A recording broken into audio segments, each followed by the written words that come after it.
Gordon was resting in a siding. Sometimes, he thought, it's really tiring to be such a large and splendid engine. One does have to keep up appearances so. Beep, beep, beep, beep. Hello, fat whistled Henry. What cheek, spluttered Gordon. That Henry is too big for his wheels. Fancy speaking to me like that. Me, who has never had an accident.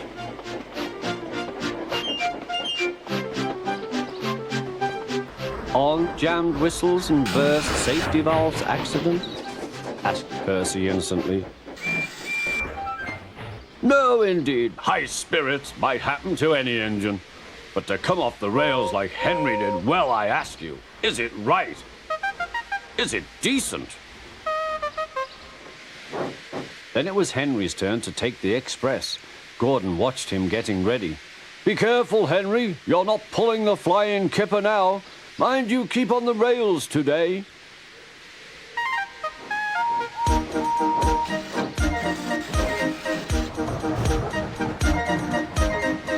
Henry went off in a huff, and Gordon yawned and went to sleep. But not for long. Wake up, Gordon, said his driver. A special train's coming, and we're to pull it. Is it coaches or trucks? Trucks, said his driver. Trucks, said Gordon. Puh!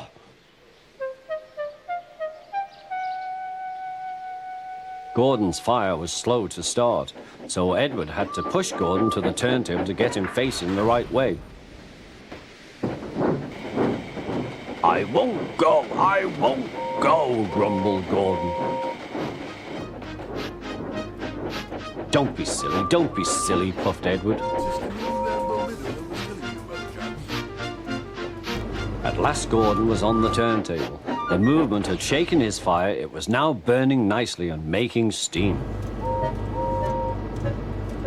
Gordon was cross and didn't care what he did.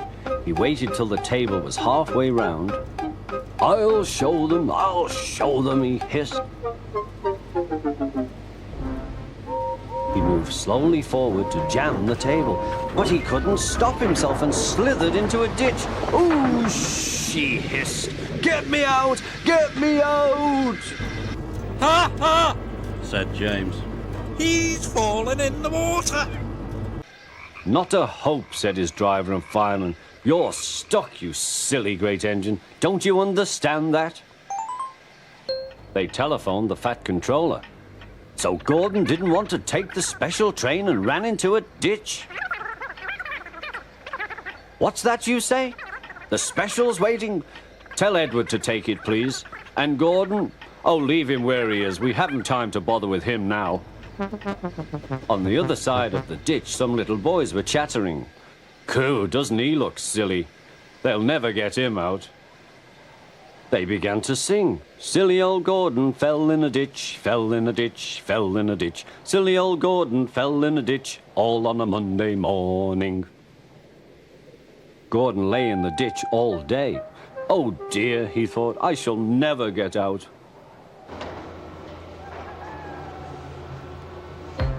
But that evening they lifted Gordon and made a road of sleepers under his wheels to keep him from the mud. Strong ropes were fastened to his back end, and James and Henry, pulling hard, managed to bring him to safety.